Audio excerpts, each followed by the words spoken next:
ایک عورت کہتی ہے کہ میرا آدمی کسی وجہ سے لمبے سمے کے لیے غائب ہو گیا۔ اس وقت میں ایک کم عمر بچی کی ماں بھی تھی، جبکہ میرا بوڑھا باپ بھی میرے ساتھ ہی رہتا تھا۔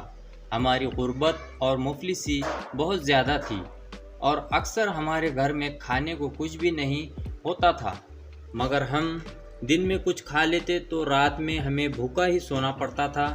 صبر کے ساتھ ہم لوگ ہر حال میں اللہ کا شکر ادا کرتے تھے۔ ایک رات تو بھوک اور پیاس نے ہمارا ایسا امتحان لیا کہ اس سے پہلے کبھی بھی نہیں لیا تھا۔ میری بیٹی کو بہت تیز بخار آ گیا تھا۔ بچی کا بخار اتنی تیز تھا کہ میں اور میرے والد اپنا بھوک پیاس سب بھول گئے۔ ایسی بے بسی اور لاچاری اس سے پہلے کبھی نہیں دیکھی تھی۔ بے قراری جب حد سے زیادہ بڑھ گئی تو مجھے اللہ تعالیٰ کی وہ قول یاد آ گئی کہ بھلا کون بے قرار کی صدا قبول کرتا ہے جب وہ اس سے دعا کرتا ہے تو کون اس کی دعا قبول کرتا ہے؟ جی ہاں، کون ہے جو بھوک، بیماری، دکھ، تکلیف، پریشانی، مصیبت کو دور کرتا ہے۔ صبح کو اٹھی اور وضو کیا، پانی سے پٹی بھگا کر بچی کے سر رکھی، اللہ کے حضور نماز کے لیے کھڑی ہو گئی۔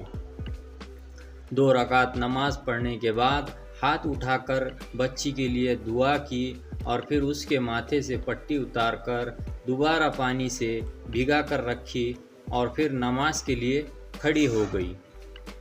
نماز کے بعد ایک بار پھر بارگاہ الہی میں ہاتھ اٹھائے، دعا کے بعد پھر سے پانی کی پٹی بدلی اور دوبارہ نماز کے لیے کھڑی ہو گئی۔ یہ عمل میں نے کئی بار دہرایا۔ جب میں یہ سب بار بار دہرا رہی تھی تو اسی وقت کسی نے دروازہ کھٹکھٹایا۔ میرے والد اور میں حیران ہو گئے کہ بھلا اتنی رات کو کون آ سکتا ہے۔ میرے والد نے پوچھا کہ دروازے پر کون ہے، تو باہر سے جواب آیا کہ میں ڈاکٹر ہوں۔ یہ سن کر میں اور میرے والد ایک دوسرے کو حیران ہو کر دیکھ رہے تھے اور سوچ رہے تھے کہ بھلا اس کو کس نے بلا لیا۔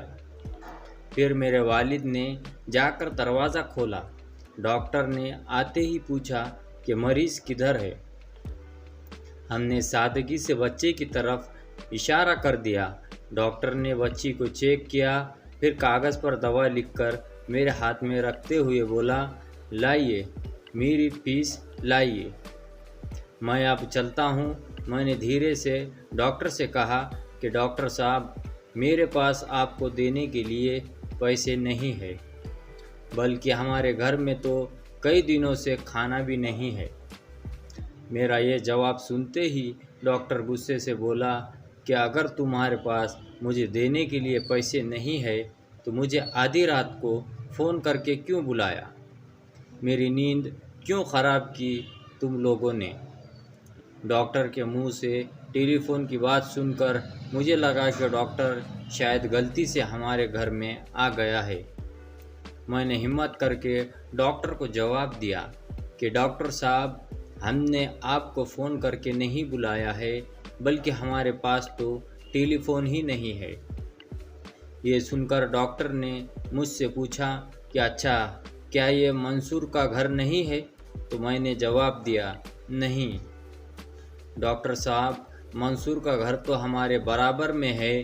یہ سن کر ڈاکٹر تھوڑا خاموش ہوا، پھر ہمارے گھر سے نکل کر ہمارے پڑوسی کے گھر چلا گیا اور ہم شرمندگی سے خاموش بیٹھے رہے۔ تھوڑی دیر ہی گزری تھی کہ وہ ڈاکٹر ایک بار پھر ہمارے گھر میں آ گیا، آنکھوں میں آنسو اور دھیمی آواز میں بولا کہ اللہ کی قسم، میں تمہارے گھر سے اس وقت تک واپس نہیں جاؤں گا جب تک تمہارا پورا قصہ نہ سن لوں۔ تو میں نے اس ڈاکٹر کو اپنا پورا قصہ سنا ڈالا کہ کس طرح میں بچی کے سر پر پانی کی پٹیاں رکھ رہی تھی اور اللہ سے دعا مانگ رہی تھی۔ ڈاکٹر جلدی سے اٹھا کر باہر چلا گیا اور ہمارے لیے رات کا کھانا، بچی کی دوائیں اور کچھ گھر کی ضرورتوں کا سامان لے کر آ گیا اور اس نے ہمیں یہ کہا کہ اس کی طرف سے ہمیں ہر مہینے کچھ پیسے اس کو اس وقت تک ملتے رہیں گے جب تک اللہ چاہے گا۔ دوستو اس کہانی سے سبق یہی ہے کہ جی ہاں یہ اللہ پر بھروسے کی کہانی ہے۔ میرے دوستو چاہے کیسے بھی حالات ہو ہمیں اللہ پر بھروسہ رکھنا چاہیے۔ یقیناً جو لوگ اللہ پر بھروسہ رکھتے ہیں اللہ پاک ان کی مدد ضرور کرتا ہے۔ اللہ ہم سب کو سمجھنے اور ہر حال میں اللہ پر بھروسہ رکھنے کی توفیق عطا فرمائے، آمین۔ دوستو اگر آپ کو یہ قصہ پسند آیا تو ویڈیو کو لائک کریں، شیئر کریں اور ساتھ ہی ساتھ دوستو ہمارے چینل کو سبسکرائب ضرور کریں۔